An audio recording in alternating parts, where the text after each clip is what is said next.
आज जो हमारा टॉपिक है डिस्कशन का वो है पार्टनरशिप।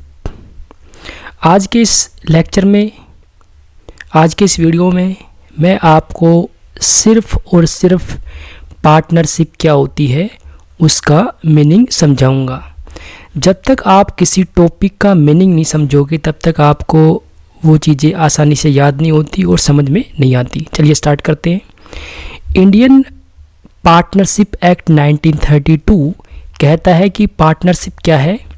एज पर सेक्शन 4 कहता है कि partnership is the relation between person. मतलब पार्टनरशिप क्या है, पर्सन जो है उनके बीच में रिलेशन यानी संबंध है, यानी एसोसिएशन ऑफ पर्सन यानी लोगों का समूह।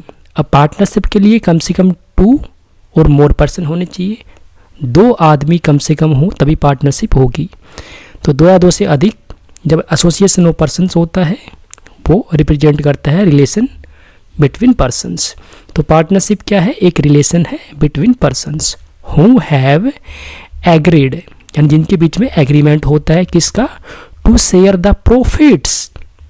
मतलब जो एग्री होते हैं प्रॉफिट जो आएगा बिजनेस का उसको शेयर करने के लिए, आपस में बांटने के लिए।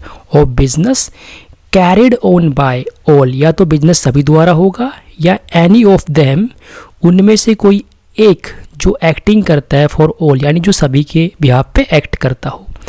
बिजनेस मतलब ट्रेड भी हो सकता है, ऑक्यूपेशन भी हो सकता है और प्रोफेशन भी हो सकता है।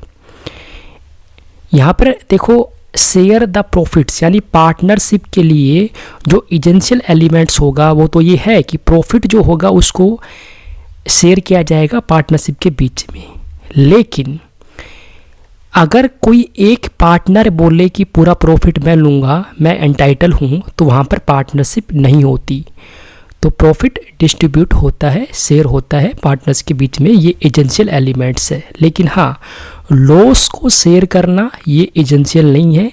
मतलब अगर आपसी एग्रीमेंट के तहत अगर मान लो ए और बी और सी 3 पार्टनर है और एक पार्टनर कहता है कि भाई जितना लॉस होगा वो मैं बियर कर लूँगा, तो ये आपसी सहमति की बात है।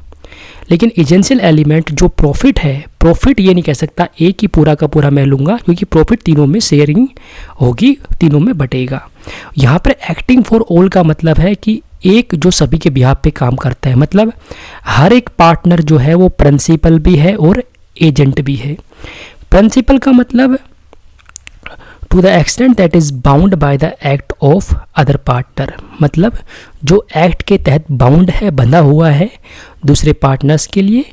और एजेंट का मतलब होता है जो अदर पार्टनर्स के लिए एक एजेंट का काम करता है। तो पार्टनर एक एजेंट भी है और प्रिंसिपल भी है। एग्जाम्पल के माध्यम से समझिए, मान लो XYZ एक पार्टनरशिप फर्म है। यहाँ पर जो X है, X पार्टनर, वो परचेज करता है for the purpose of business from mister A. Mister A से कुछ परचेज करता है वो। देन यहाँ पर मिस्टर ए जो है can recover the money from X, Y और Z as all partners are liable for any act on behalf of the firm. तो यहाँ पर कहने का मतलब ये है कि यहाँ पर देखो परचेज जो हुआ है वो X द्वारा हुआ है, एक पार्टनर द्वारा, लेकिन उसने देखो बिजनेस के पर्पज से परचेज किया है, एक फर्म के बिहाफ पे परचेज किया है।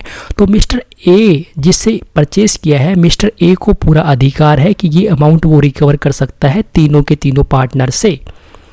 तो ये था पार्टनरशिप का मीनिंग। लेक्चर अच्छा लगा हो तो लाइक करना, शेयर करना, कमेंट करना।